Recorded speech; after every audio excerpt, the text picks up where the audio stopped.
Ngiyakwamukela kulanga lesithupha le-21 day challenge mfundi.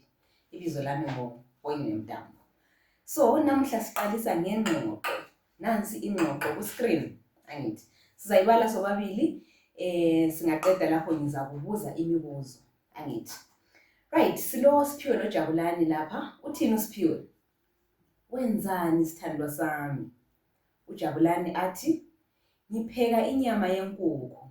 Wena wenzani? Mina ngibhala incwadi. Ubhalela mina angithi yebo dali. Angithi iyo ingxoxo leyo. So ngifisa ukwazi ukuthi uyayizwisisa yini ingxoxo. Ngizakubuza imibuzo. Okokuqala, uSiphiwe noJabulani bayini? Kuyini ubudlelwano babo? What is their relationship? uSiphiwe noJabulani yizithandani angithi. Right, great. So line by line ngifuna ukubona ukuthi uyazwisisa yini. Wenzani sithandwa sami? Uthini uSiphiwe?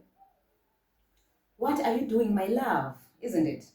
And then abese sithini uJabulani? Ngipheka inyama yenkukhu. Wena wenzani? What is Jabulani doing? He is cooking chicken. Angithi. And then he asks what Siphiwe is doing. Great. Athi noSiphiwe, mina ngibhala incwadi. Utshoni lo? I am writing a letter. Ubhalela mina angithi. Utshoni ke lokho?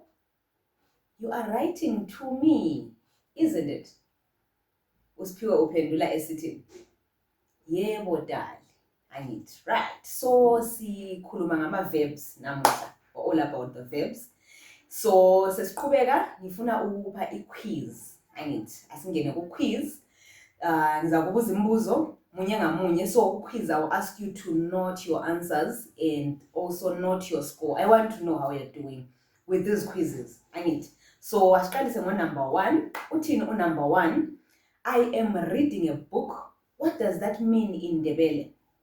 A. Ngibala ugwalo. B. Ngibala incwadi. And C. Ngibala ibhuku. Can you pick your correct answer? Impendulo ithini? A. Angithi ngibala ugwalo. I'm reading a book. Siqhubeke siye ku number 2 othi yena I am learning English. Sithini ngesindebele? A. Ngiyafunda isikhiwa. B. Ngifunda isingisi. And C. Ngiyafunda isingisi. Dobha impendulo eqondileyo mfundi. Impendulo ngubani?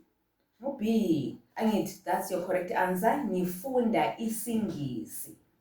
You could also say ngifunda isikhiwa. Esingakufuniyo, the wrong thing we don't want there is ngiyafunda isikhiwa, ngiyafunda isingisi. Angithi if you're telling us more information about whatever thing you're doing, you have to drop the ya and you simply say ngifunda isikhiwa. Just like B, angithi. Number 3 yena, I am talking to my younger sister. A. Ngikhuluma nomna wami. Sorry, A. Ngiyakhuluma nomna wami. B. Ngikhuluma nomna wami.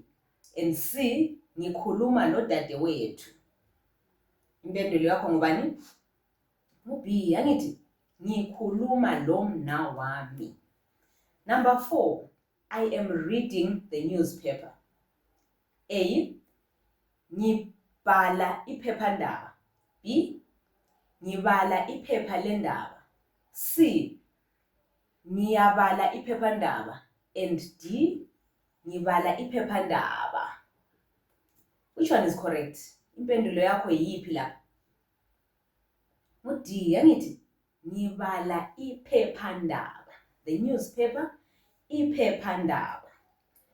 Siya ku number 5 othi yena I am running with my brother. Sithini ngesindebele? A. Ngizagijima lo mna wami. B. Ngigijima lo mnewethu.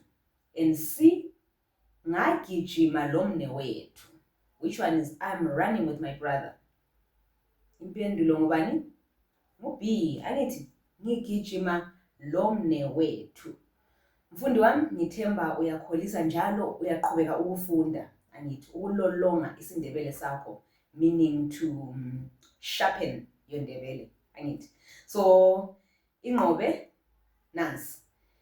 What are these Ndebele words? What are the Ndebele words for these that I'm gonna give you? Number 1, homework, sithini ngesiNdebele. Number 2, a song. And number 3, meet. Can I have these Ndebele words in the comments below? And let me see you in the next challenge. Bye for now.